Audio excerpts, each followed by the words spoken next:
Professional BS programme. ఇది కేవలం degree కాదు, మీ ఫ్యూచర్ కెరీర్ కి డైరెక్ట్ గేట్వే. పూర్తి వివరాలకు వెంటనే స్క్రీన్ పై కనిపిస్తున్న నంబర్స్ కి కాల్ చేయండి.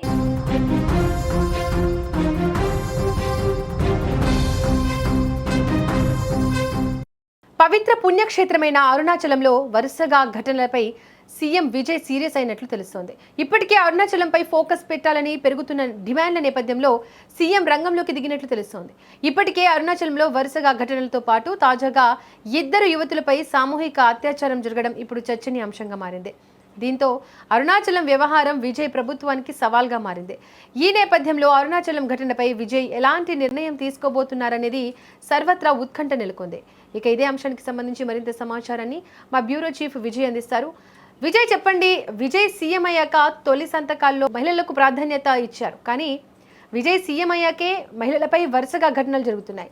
ఇది విజయ్ ప్రభుత్వంపై ఎలాంటి ఎఫెక్ట్ పడనుంది? దీనిపై విజయ్ ఎలా స్పందించబోతున్నారు? అరుణాచలంలో జరిగినటువంటి రీసెంట్ గా జరిగిన ఇన్సిడెంట్స్ అంటే సామూహికంగా అత్యాచారం చేయడం, అందులోనూ 48 గంటల్లో 2 మహిళల మీద, అందులోనూ భక్తుల మీద జరిగినటువంటి ఘటనతో ఒక్కసారిగా తమిళనాడు ప్రభుత్వం ఉలిక్కిపడిందనే చెప్పాలి. విజయ్ ముఖ్యమంత్రి అయ్యాక తాను చేసినటువంటి 4 సంతకాల్లో 2వ సంతకం మహిళల భద్రతకు సంబంధించినటువంటిది. ఆ ఫైల్ మీదే సంతకం చేశారు. అంటే ఎక్కడా కూడా ఈవిటీజింగ్ కానీ, లేదంటే ఇలా అత్యాచారం కానీ, కిడ్నాప్స్ కానీ ఇలాంటివి జరగకుండా మహిళలకు భద్రత పెంచే అంశం మీద చాలా సీరియస్ గా తమ ప్రభుత్వం ఉంటుంది. దీనికోసం ప్రత్యేకంగా షీ టీమ్స్ లాంటి విభాగాన్ని కూడా ఏర్పాటు చేస్తూ ఆయన సంతకం చేసినటువంటి పరిస్థితి. అయితే విజయ్ సీఎం అయిన నెల రోజుల వ్యవధి లోపలే, అందులోనూ దక్షిణ భారతదేశంలోనూ ఒక రకంగా చెప్పాలంటే దేశవ్యాప్తంగా ఉన్నటువంటి శైవ క్షేత్రాల్లో ప్రధానమైనటువంటి శైవ క్షేత్రాల్లో ఒకటిగా ఉన్న పుణ్యస్థలమైన అరుణాచలంలోనే భక్తుల మీద ఇలాంటి సామూహిక అత్యాచారాలు జరగడం, అందులోనూ గిరి ప్రదక్షిణ చేస్తున్నటువంటి భక్తుల మీదే ఈ ఇన్సిడెంట్ జరగడం అనేది ఇప్పుడు విజయ్ ప్రభుత్వానికి ఒక పెద్ద సవాలుగా మారిందనే చెప్పాలి. రీసెంట్ గా జరిగినటువంటి ఒక ఇన్సిడెంట్ అంటే 10 ఏళ్ల బాలిక మీద ఒక వ్యక్తి అత్యాచారం చేసినటువంటి ఘటన మీద నేరుగా ముఖ్యమంత్రి హోదాలో కాకుండా తాను కూడా ఒక తండ్రిగా, తనకు కూడా ఒక కుమార్తె ఉంది, ఆ పాప మీద జరిగినటువంటి ఈ అఘాయిత్యం ఎవరు కూడా తట్టుకోలేరు, ఆ పాప ఎంత వేదన అనుభవిస్తుంది, తండ్రిగా తనకు ఆ పెయిన్ తెలుసు అనేటువంటి ఉద్దేశంతో విజయ్ ఎమోషనల్ అవుతూ ఒక పోస్ట్ కూడా చేశాడు. ఆ తర్వాత వెంటనే ఐపీఎస్ ఆఫీసర్స్ ఆ వ్యక్తిని పట్టుకున్న తర్వాత మీడియా ముందుకు తీసుకొచ్చే క్రమంలో కూడా వాళ్ళు సీరియస్ గా వ్యవహరించకుండా చాలా జోవియల్గా ఉంటూ, ఫన్నీగా ఉంటూ నవ్వుతున్నటువంటి ఆ ఐపీఎస్ ఆఫీసర్స్ ప్రెస్ మీట్ పెట్టే ముందు ఆ తర్వాత నవ్వుతున్నటువంటి ఆ వీడియో క్లిప్పింగ్స్ అన్ని కూడా సోషల్ మీడియాలో వైరల్ అవడంతో సీఎం విజయ్ చాలా సీరియస్ గా తీసుకున్నారు. ఒక పాపకు ఇంత దారుణం జరిగితే ఆ ఘటన మీద నిందితుడిని అదుపులోకి తీసుకొని ఆ విషయాన్ని మీడియాకు చెప్పేటువంటి క్రమంలో నవ్వు ఎలా వస్తుంది అనేటువంటి ఉద్దేశంతో మొత్తం దేశమంతా కూడా ఈ ఇన్సిడెంట్ మీద కదిలింది. వెంటనే కొన్ని గంటల వ్యవధిలోనే విజయ్ కూడా సీరియస్ గా తీసుకొని ఆ 3 ఐపీఎస్ ఆఫీసర్స్ ని సస్పెండ్ చేశారు. సో ఇలా మహిళల మీద జరుగుతున్నటువంటి చిన్న ఇన్సిడెంట్ కూడా చాలా సీరియస్ గా తీసుకుంటున్నారు, చాలా సీరియస్ గా యాక్షన్ తీసుకొని రియాక్ట్ అవుతున్నారు సీఎం విజయ్. అలాంటిది ఇప్పుడు ఏకంగా భక్తులకు సంబంధించినటువంటి వారి మీదే ఈ విధంగా సామూహికంగా అత్యాచారం జరగడం, అందులోనూ ఒకరు కాదు, 2 కాదు, ఏకంగా దాదాపు 8 మంది ఒక్కొక్క ఇన్సిడెంట్ లో అత్యాచారం చేయడం, అందులో కూడా ఒక వ్యక్తి మైనర్ కూడా ఉండడంతో ఈ విషయం మొత్తం రాష్ట్రం మొత్తాన్ని కదిలించింది.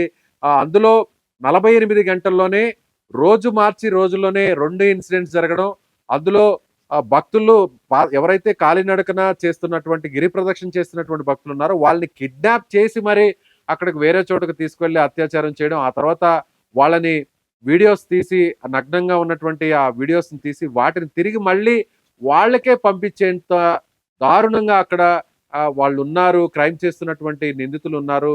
ఈ దుర్మార్గుల్ని ఏం చేయాలి అనేటువంటి ఒక డిమాండ్ అయితే రాష్ట్ర వ్యాప్తంగా ఇప్పుడు వ్యక్తమవుతుంది. సో ఇప్పటికే సీఎం విజయ్ సీరియస్ గా తీసుకున్నారు. ఒక 5 టీమ్స్ ని కూడా ప్రత్యేకంగా ఏర్పాటు చేయడం జరిగింది. అక్కడ డీజీతో కూడా మాట్లాడడం జరిగింది. స్థానికంగా ఉన్నటువంటి ఐపీఎస్ ఆఫీసర్స్ తో, స్థానికంగా ఉన్న లోకల్ పోలీసులతో కూడా ఆయన మానిటరింగ్ చేశారు.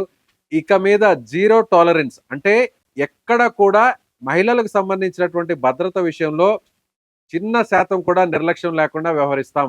తమ ప్రభుత్వం దీనికి కట్టుబడి ఉంది. భద్రత విషయంలో ఏ మాత్రం కూడా రాజీ అయ్యే ప్రసక్తే లేదు. ఇందులో పోలీస్ ఆఫీసర్స్ చాలా సీరియస్ గా వ్యవహరించాలి. మిగిలినటువంటి అంటే 11 మందిని ఇప్పటికే గుర్తించడం జరిగింది. సీసీటీవీ ఫుటేజ్, అలాగే ఎవరైతే బాధితులు ఉన్నారో బాధితులు ఇచ్చినటువంటి స్టేట్మెంట్ ప్రకారం సో ఇప్పటికే అక్కడ మొత్తం ఆ 2 ఇన్సిడెంట్లో పాల్గొన్నటువంటి ఆ 11 మందిని ఐడెంటిఫై చేశారు. ఆ 11 మందిలో 8 మందిని అదుపులోకి తీసుకున్నారు. ఆ 8 మందిలో ఒక వ్యక్తి మైనర్ బాలుడిగా ఉన్నారు. సో వీళ్ళందరినీ కూడా విచారిస్తున్నారు. తమ స్టైల్లో పోలీసులు ఓటింగ్ కూడా ఇస్తూ అంటే ఈ 2 ఇన్సిడెంట్స్ ఏనా, వీటికి ముందు కూడా గతంలో ఇదే విధంగా వీళ్ళు చేశారా? అంటే కేవలం ఇప్పుడు ఈ మహిళలు వచ్చి నేరుగా పోలీసులకు కంప్లైంట్ చేయడం ద్వారానే ఈ వ్యవహారం బయటకు వచ్చింది. ఇలా గతంలో కూడా ఇదే విధంగా జరిగాయా? అంటే మొత్తం అరుణాచలం ఆ గిరి చుట్టూ కొండ చుట్టూ 14 కిలోమీటర్లు ఉంటుంది ఆ నడక మార్గం అంతా కూడా. అంటే నడక మార్గం అంటే అది నార్మల్ తార్ రోడ్డే ఉంటుంది. రెగ్యులర్ గా వెహికల్స్ వెళ్తాయి. రాత్రి సమయంలో ఎండవేడిమి ఉండదు కాబట్టి భక్తులందరూ కూడా గిరి ప్రదక్షిణ చేస్తే పుణ్యం వస్తుందనేటువంటి ఉద్దేశంతో, ముఖ్యంగా ముక్తి మార్గం దొరుకుతుంది, దేవదేవుడు శివుడి నుంచి ఆశీస్సులు పొందుతామనేటువంటి ఉద్దేశంతో ఎంతో భక్తితో చాలా మంది మహిళలు కుటుంబాలతో సహా యువతులు, అమ్మాయిలు చాలా మంది అక్కడ ఒంటరిగానే గిరి ప్రదక్షిణ చేస్తుంటారు. ఎందుకంటే శైవ క్షేత్రం, పుణ్యక్షేత్రం, దేశంలోనే పేరొందినటువంటి పుణ్యక్షేత్రం. అలాంటి చోట ఇలాంటి దుర్ఘటనలు, ఇలాంటి దారుణాలు, ఇలాంటి అఘాయిత్యాలు జరుగుతాయని ఎవరు కూడా కల్లో కూడా ఊహించరు. అలాంటి భక్తుల మీద ఈ విధంగా చేస్తారనేటువంటి ఆ పరిస్థితిని ఎవరు కూడా ఆలోచన కూడా చేయరు. సో అందుకే అందరూ కూడా ఏ టైం అయినా కూడా, రాత్రి సమయమైనా, వేకువజామునైనా, అర్ధరాత్రి అయినా, ఎవరైనా కూడా ఒంటరిగా అయినా సరే కూడా అక్కడ గిరి ప్రదక్షిణ చేస్తూ ఉంటారు. ఇది ఆనవాయితీగా దాదాపు కొన్ని సంవత్సరాల నుంచి కూడా నడుస్తూ వస్తుంది. అయితే అక్కడికి వెళ్తున్న వారిలో ఎక్కువ మంది, మెజారిటీ భక్తులు తెలుగు రాష్ట్రాల నుంచి వెళ్తున్నటువంటి వారే ఎక్కువగా ఉన్నారని చెప్పవచ్చు. సో ఇప్పుడు ఆ ఇన్సిడెంట్ ఒక్క తమిళనాడు రాష్ట్రాన్నే కాకుండా పొరుగున ఉన్నటువంటి ఆంధ్రప్రదేశ్, తెలంగాణను కూడా ఇప్పుడు ఒక్కసారిగా ఉలిక్కి పడేలా చేసింది. చాలా మంది అంటే శివుణ్ణి ఆరాధించే వాళ్ళు, పూజించే వాళ్ళు, అలాగే రీసెంట్ గా ఒక 6-7 సంవత్సరాల నుంచి కూడా మన ప్రవచనకర్తలు అంటే చాలా మంది గరికపాటి కావచ్చు, లేదంటే చాలా మంది ప్రవచనకర్తలందరూ కూడా అరుణాచలం యొక్క విశిష్టతను, అరుణాచలంలో అక్కడ గిరి ప్రదక్షిణ చేయడం ద్వారా వచ్చేటువంటి ఆ పుణ్యం గురించి సో వాళ్ళు చెప్పినటువంటి ఆ ప్రవచనాలను సోషల్ మీడియాలో పెద్ద ఎత్తున వైరల్ అయ్యాయి. కాబట్టి ఆ రీల్స్ ని, ఆ వీడియోస్ ని, ఆ ప్రవచనాలను చూసినటువంటి చాలా మంది భక్తులందరూ కూడా వాళ్ళు రియాక్ట్ అయ్యి చాలా మంది కూడా లక్షల సంఖ్యలో అక్కడికి వెళ్ళి అక్కడ గిరి ప్రదక్షిణ చేస్తున్నటువంటి పరిస్థితి. సో ఇప్పుడు అక్కడే భద్రత లేదు. అక్కడ కాలినడకన గిరి ప్రదక్షిణ చేస్తున్నటువంటి భక్తుల మీదే ఇలాంటి దారుణాలు జరుగుతున్నాయంటే ఇప్పుడు ఇక మీదట ముందు కూడా అక్కడికి వెళ్ళాలంటే భయపడేటువంటి పరిస్థితి ఏర్పడింది. కాబట్టి ఇది తమిళనాడు ప్రభుత్వానికి ఒక పెద్ద సవాలుగా మారింది. మరొక వైపు కూడా కొన్ని విమర్శలు కూడా వస్తున్నాయి. ఏంటంటే అక్కడ అరుణాచలంకి వెళ్ళేటువంటి అంటే అక్కడ ఆ ప్రాంతాన్ని తిరువన్నామలై అని పిలుస్తారు తమిళనాడులో స్థానికంగా. గతంలో దాని పేరు ఆ పుణ్యక్షేత్రం, ఆ ప్రాంతం పేరు అరుణాచలం అనేది ఇప్పటికీ మన తెలుగు రాష్ట్రాల్లో అరుణాచలంగానే ఆ ప్రాంతాన్ని పిలుస్తారు. ఈ ప్రాంతానికి ఎక్కువ మంది తెలుగు వాళ్ళు వస్తున్నారు. లోకల్ గా తమిళియన్స్ వచ్చేటువంటి భక్తుల సంఖ్య తక్కువ. ముఖ్యంగా అన్నిటికంటే కూడా గిరి ప్రదక్షిణ చేసేటువంటి వారు ఎక్కువగా, దాదాపు 70-80% మంది తెలుగువారే ఉన్నారు. కాబట్టి అందుకే అక్కడి ప్రభుత్వాలు నిర్లక్ష్యంగా ఉన్నాయి. దాదాపు 14 కిలోమీటర్లు ఉంటే 14 కిలోమీటర్లు ఎక్కడా కూడా పోలీసు పహరా అనేది ఉండదు. ఎక్కడా కూడా అక్కడ సెక్యూరిటీ కానీ, పోలీస్ కానిస్టేబుల్స్ కానీ, కనీసం బీట్ కానిస్టేబుల్స్ కూడా కనిపించరు. ఎందుకంటే అక్కడికి వచ్చే భక్తులందరూ కూడా ఇతర రాష్ట్రాలకు సంబంధించినటువంటి భక్తులు అవడం వల్ల అందుకే అక్కడ అశ్రద్ధ వహిస్తున్నారు. నిర్లక్ష్యంగా ప్రభుత్వాలన్నీ కూడా గతంలో ఉన్న ప్రభుత్వాలు ఉన్నాయనేటువంటి ఒక అపవాదు కూడా ఉంది. అక్కడికి వెళ్ళేటువంటి తెలుగువారి మీద చాలా మంది అక్కడ లోకల్ గా ఉన్నటువంటి అధికారులు కావచ్చు, ఎవరైనా టెంపుల్ కి సంబంధించిన స్టాఫ్ కావచ్చు, లోకల్ గా వ్యాపారాలు చేసుకునే వాళ్ళందరూ కూడా నిర్లక్ష్యంగా కూడా ఉంటారు అనేటువంటి ఒక అపవాదు కూడా ఉంది. కాబట్టి ఇప్పుడు విజయ్కి ఇది ఒక సవాల్గా మారిందని చెప్పాలి. ఎందుకంటే విజయ్ గెలుపులో కూడా కీలకంగా ఇక్కడ తెలుగు ఆనవాళ్ళు ఉంది, తెలుగు మూలాలు ఉన్నటువంటి చాలా మంది ఓటర్స్ అందరూ కూడా అక్కడ వెళ్ళి సెటిల్ అయిన వాళ్ళందరూ కూడా సో ఇప్పుడు విజయ్ని గెలిపించారు. కాబట్టి ఇప్పుడు అలాగే విజయ్ని అభిమానించేటువంటి వారందరూ కూడా తెలుగు రాష్ట్రాల్లో ఫ్యాన్స్, అభిమానులందరూ కూడా ఉన్నారు. కాబట్టి విజయ్ ఈ వ్యవహారాన్ని సీరియస్ గా పరిగణించారు. అందుకే ఆయన రియాక్ట్ అయ్యారు. కాకపోతే ఇప్పుడు పట్టుకున్నటువంటి వీళ్ళందరినీ కూడా, ఎవరైతే ఇప్పుడు పట్టుకున్నటువంటి నిందితులు ఉన్నారో, ఇంత దారుణానికి పాల్పడినటువంటి వ్యక్తులు ఉన్నారో, భక్తుల మీదే గిరి ప్రదక్షిణ చేస్తున్నటువంటి భక్తుల మీద ఈ విధంగా సామూహికంగా అత్యాచారం చేయడం లాంటి ఘటన గతంలో కూడా ఎక్కడ పెద్దగా జరగలేదు. అంటే సామూహిక అత్యాచారాలు జరిగాయి, క్రైమ్స్ జరిగాయి, కానీ ఎక్కడో మారుమూలో వేరే చోట్ల రకరకాల చోట్ల జరిగి ఉండొచ్చు. కానీ పుణ్యస్థలంలో, పుణ్యక్షేత్రంలో, గుడి ప్రాంతంలో, గుడికి దగ్గరలో ఉన్నటువంటి ఆ కాలినడకన ఏదైతే గిరి ప్రదక్షిణ చేసేటువంటి ఈ ప్రాంతంలో అక్కడ గిరి ప్రదక్షిణ చేస్తున్న భక్తుల మీదే ఇలాంటి అఘాయిత్యాలు జరగడం అనేది బహుశా దేశ చరిత్రలో ఇది అత్యంత అరుదైనటువంటి ఘటన కాబట్టి సో ప్రభుత్వం కూడా దీన్ని చాలా సీరియస్ గా తీసుకోవాల్సినటువంటి డిమాండ్ అయితే పెరుగుతుంది. అటు ప్రతిపక్షాలు కూడా ఇప్పటికే అక్కడ విమర్శిస్తున్నారు, విజయ్ మీద కౌంటర్లు వేసేటువంటి పరిస్థితి. అక్కడ మీడియాలోను సోషల్ మీడియాలో కూడా పెద్ద ఎత్తున విజయ్ దీని మీద సీరియస్ గా తీసుకొని ఎవరైతే అరెస్ట్ అయినటువంటి వారిని వాళ్ళ మీద యాక్షన్ ఇమీడియట్ గా తీసుకోవాలి, అవసరమైతే ఎన్కౌంటర్లు కూడా చేయాలనేటువంటి ఒక డిమాండ్ మహిళల వైపు నుంచి అక్కడ తమిళనాడులోను తెలుగు రాష్ట్రాల నుంచి కూడా వస్తుందనే చెప్పాలి. మరొక విషయం కూడా చెప్పాలి దీపిక, విజయ్కి ఓటింగ్ పెరగడానికి, విజయ్కు ఆ స్థాయిలో గెలుపు రావడానికి కీలకం అక్కడ యువత, అలాగే మహిళలు పెద్ద ఎత్తున ఓట్లు వేశారు కాబట్టి ఊహించిన విధంగా విజయ్కి ఈ విజయం సాధ్యమైంది. అనూహ్యంగా అటు అక్కడ సర్వే సంస్థలు, ఎగ్జిట్ పోల్స్ ఎవరు కూడా చెప్పలేనటువంటి ఎవరు కూడా ఇవ్వలేనటువంటి రిజల్ట్ ని ఈ స్థాయిలో అక్కడ ప్రజలు ఓటర్లు ఇచ్చారంటే అందులో కీలకమైనటువంటి పాత్ర మహిళలది కాబట్టి సో ఖచ్చితంగా విజయ్ మీద ఆ ఒత్తిడి ఇప్పుడు పెరుగుతుంది. విజయ్ ఏం చేయబోతున్నారు? సో అరుణాచలం మీద ఫోకస్ పెట్టాలి, భద్రతను పెంచాలి, సెక్యూరిటీని పెంచాలి, భక్తుల మనోభావాలను గౌరవించాలి, అక్కడ ప్రత్యేకంగా కొన్ని టీమ్స్ ని ఏర్పాటు చేయాలి.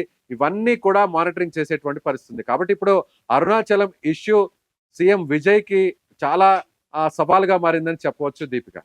ఇక ఈ ఘటనతో అయినా గిరి ప్రదక్షిణ మార్గంలో సీసీ కెమెరాలు కానీ, పోలీస్ పెట్రోలింగ్ కానీ, మహిళా భద్రత చర్యలు పెంచే దిశగా ప్రభుత్వం ఏమైనా ప్రత్యేక నిర్ణయాలు తీసుకునే అవకాశం ఉందా? ఖచ్చితంగా దీపిక.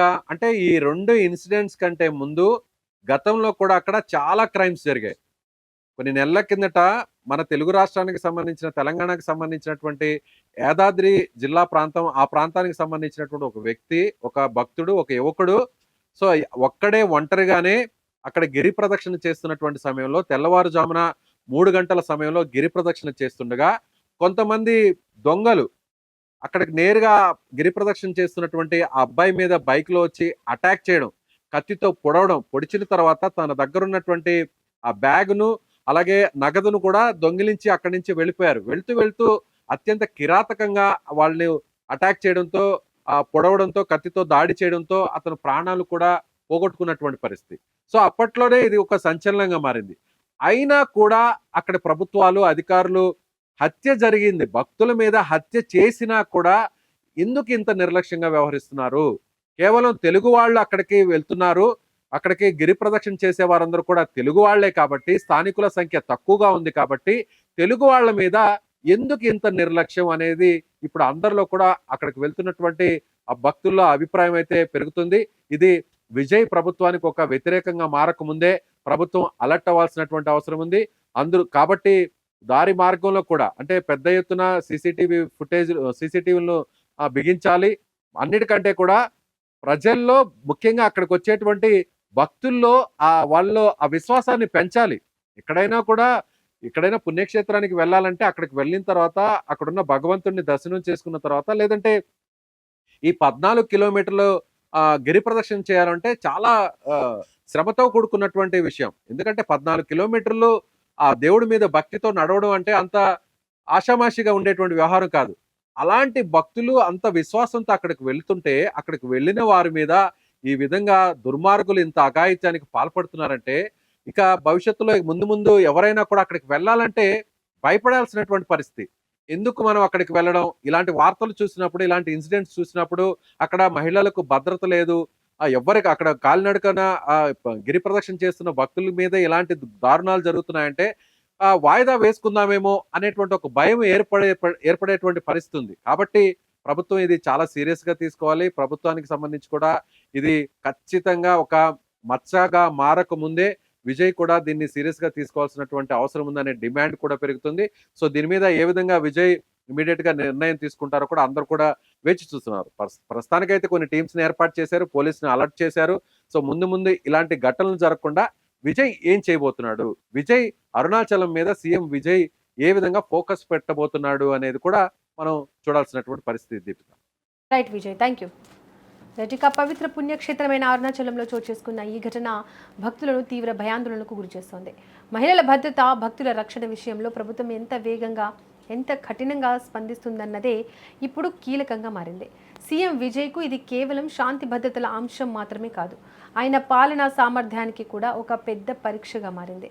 ఈ కేసులో ప్రభుత్వం తీసుకునే చర్యలపై భక్తులు, ప్రజలు, రాజకీయ వర్గాల చూపు నిలిచింది.